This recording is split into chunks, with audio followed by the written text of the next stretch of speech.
If you're not feeling well, before you go ahead, go to the internet and go deep on some self-diagnostic. Be sure that you try these 5 things first.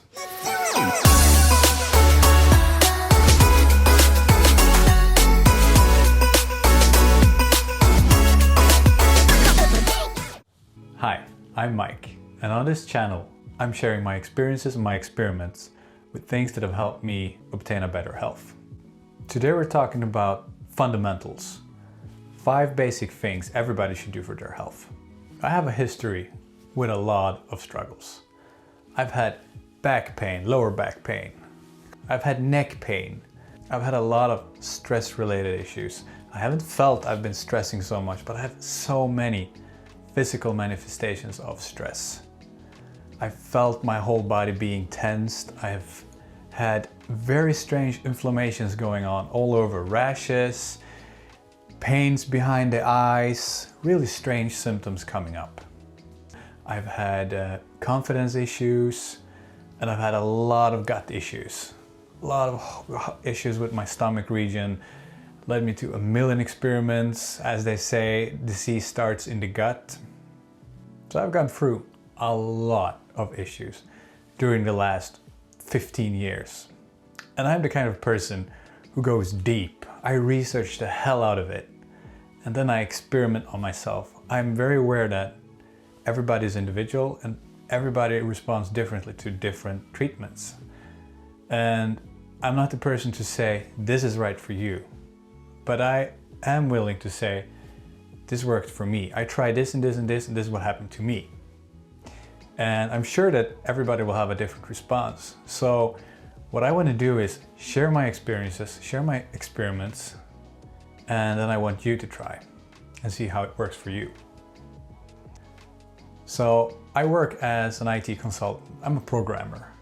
And for me, it was always the no-brainer option for me. I loved the computer science at school.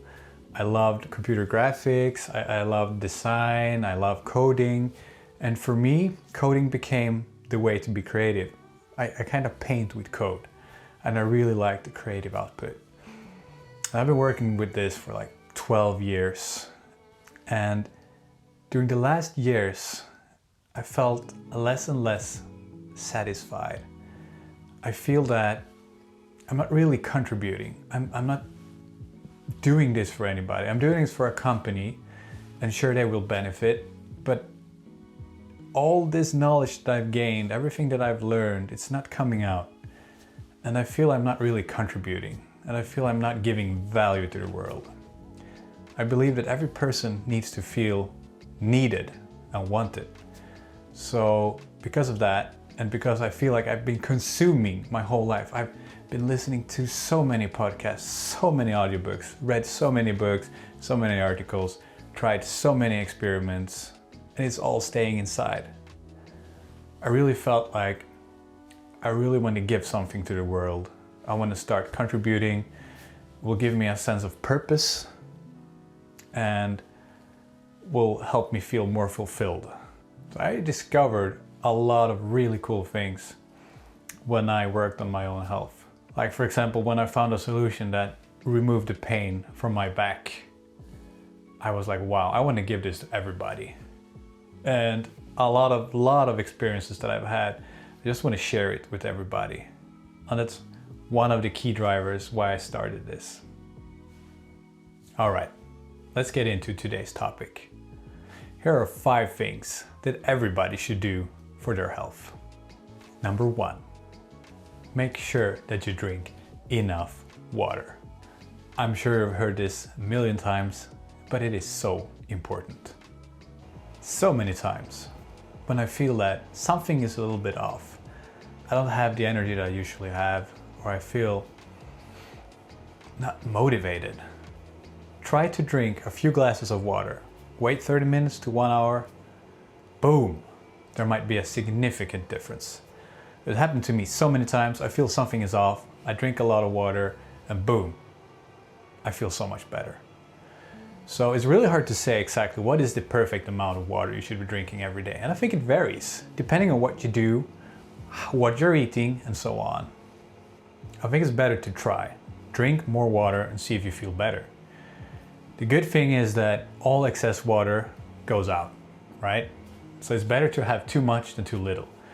If you're going to the toilet and you see that it's very brown, you probably are drinking too little. Also, I say that it varies depending on what you eat. For example, if you're eating ketogenic, carnivore or keto, you're not having that glycogen storage in your muscles. You're not able to bind so much water to your muscle. Because of that, you're gonna have to drink more water and you're gonna have to retain it. So you need more salt, more electrolytes. To test if you need salt, I really believe in this intuitive eating, right? Intuitive drinking. So for me, when I was not on a ketogenic diet, if I take a little bit of salt in water and I drink it, if I did that during that time, I felt it was really disgusting. Like, oh, so salty. But now, when I'm eating ketogenic, if I take some salt in water and I drink it, I think it's really, really tasty. And to me, that's a clear indicator that that's something that my body needs. So make use of that. And when you're using salt, make sure you use natural salts like Himalayan salt or sea salt. We always use sea salt because it's easier for the body to use it. If it's chemically made, I think it is possible to overconsume. Your body works absolutely best with whole foods, and I would say like a natural salt is kind of like a whole food. Number 2, movement, working out. You've heard this a million times too, but we are built for movement. It's really one of the designs of the humans. So we're built to hunter and gather, we're built to find our food. You can really see that the body is deteriorating if it's not moving. So we have seen in the last year that it might not actually be the body that is getting too fat or too lazy, it's getting under-muscled. So by not using the muscles, we're getting atrophied. And it's become one of the key measurements of health to see how much of your muscle mass your body is retaining with your age. I'm a believer that when you age, you see a lot of older people, they're getting less agile, they're having a harder time to moving downstairs, going into smaller areas, and yet you can see some older people, they have no problem doing it. So I'm 100% certain it's not the age that's doing us less agile, it's the amount of time where you're not using the muscle in that way that's doing it. So we're all born pretty agile, and then after time, we need to keep using it. When we're small, we're crawling, moving around, using all the limbs, and we're getting used to using them. As time, we're standing up, we're sitting down a lot, we're moving less and less, using the car, you name it. You should do some kind of activity every day, at least 30 minutes. It might be a brisk walk, it might be running, working out, whatever suits you, but a walk is really good. Number 3, nutrition. So it's really, really important that we eat right. You know the saying, you are what you eat. And it's absolutely true. Or even more accurate is you are what you digest. But basically, we have seen that minutes after digesting protein, it is being used to build up new muscle in your body. And it's really, really important that you get your body all the nutrition that it needs, all the building stones that it needs, because atoms are just going around in nature, right? So everything you need to build skeleton, to build muscle, fiber, whatever it is in your body that you need, you have to put it into your body. It won't absorb it through the air. So really important that you get everything that you need for your body to build. And I'm absolutely sure that the body knows exactly what it needs. I'm sure that it can heal anything, as long as you're not getting in the way by putting in things that it doesn't need, that will cause inflammation, making your body occupied, having to take care of the poisons, and give it what it needs. Now I could talk a lot about nutrition. I could have whole episodes on this. Today, it's going to be enough to say that I believe in eating natural, meaning that something that you eat shouldn't have a whole ingredient list. Then it is probably not so natural. If you find it in nature, I'd say it's safe to eat. So in general, you want to avoid raising your insulin. Why? Insulin is the hormone that does a lot of things. It will lower your sugar, but it is also the main hormone that will actually tell your body to store fat. So if you're eating something that causes the insulin to go up, if you're eating something that will raise your blood sugar, your insulin response will go up. You will try to store fat. So the worst combination, of course, is then something that raises your insulin and eating a lot of fat at the same time. Will directly go to the depot. So I'm not going to argue which diet is the best here. Basically, you need to try it out. What works best for you?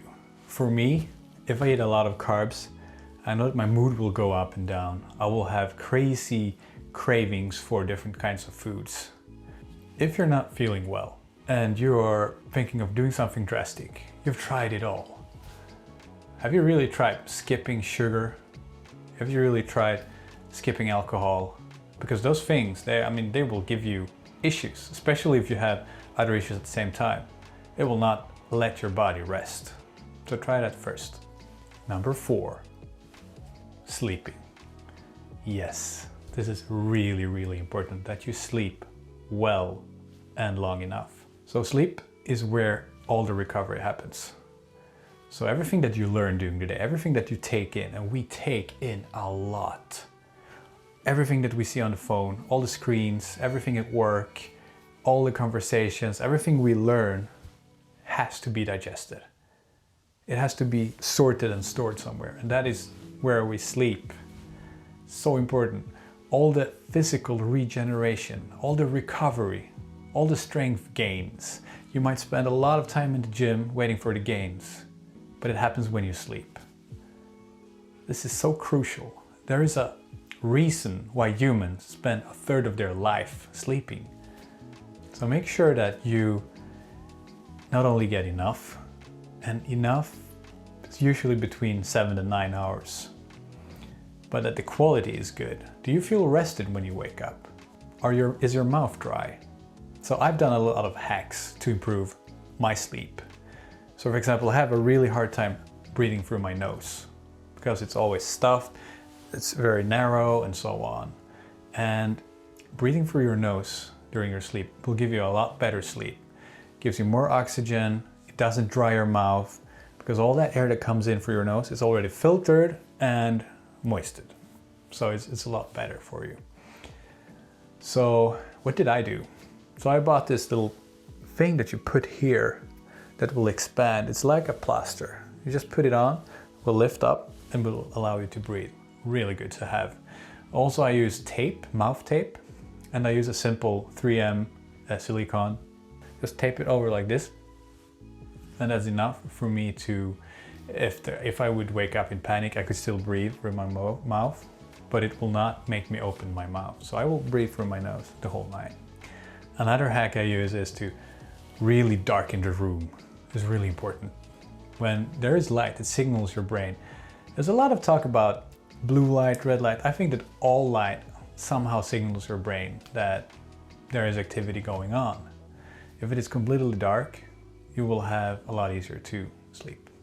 And another thing I've recently tried is a heavy blanket. So it's become really popular here last month. I've seen it everywhere in the stores, is heavy blankets. So mine is 11 kilos and it will really just wrap all around your body and make you feel comfortable, and it's very soothing. I've heard a lot of people having sleep issues and it's really made them be able to sleep the whole night without any issues. If you're having troubles with your sleep, I suggest that you try that. Number 5, mental health. Make sure that you're giving your mind what it needs. So it needs stimulation, it needs rest. It is so common today that we're all just digesting. We're looking at the phones, we're taking in the whole time. And as soon as you're alone, you put on your headphones and you have music. If you're going for a walk, you put on your headphones and you listen to a podcast. You watch TV, talking to people. There's almost no time for reflection these days. we never take time to just be silent and let things come up. So one thing that is really important is to just sit, let things come up. So some kind of meditation practice is really good. I usually sit down and I just follow my breath. Try to concentrate on it. When I wonder, because you will wonder, your mind will wonder, go back to the breath. That's the most basic form.